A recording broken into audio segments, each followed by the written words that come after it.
வணக்கம். நாம இன்னைக்கு தமிழ் குக்கிங் லேடி சேனல்ல நாம பார்க்க போற ரெசிபி கத்திரிக்காய் பச்சடி. இதற்கு தேவையான பொருட்கள்: கத்திரிக்காய் 2, மிளகாய் 4, புளி சின்ன நெல்லிக்காய் சைஸ் அளவு போதும். அது பிறகு 2 கத்திரிக்காய் நல்லா கழுவிக்கோங்க. கழுவிக்கிட்டு கேஸ் ஆன் பண்ண பிறகு ஒரு கம்பியில நல்லா குத்திக்கிட்டு அடுப்புல நல்லா சுட்ட எடுங்க. நல்ல கருப்பாயிரும். சுட்டதுக்கு அப்புறம் சூடு ஆரம்பம் நல்லா பிசைஞ்சு வச்சுக்கோங்க.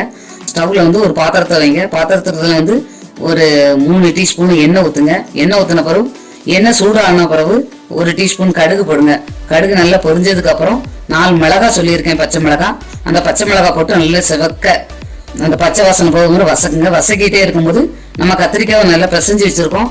அந்த கத்திரிக்காய் ஊற்றிக்கி அதில் போட்டு நல்லா திருப்பி பச்சை வாசனை போகும் வரை நல்லா வசக்கிடுங்க. நல்லா வசக்கிக்கிட்டே இருக்கும்போது புளியை கரைச்சி வச்சிருக்கோம். அந்த புளியை அதில் ஊற்றி நல்லா கொதிக்க விடுங்க.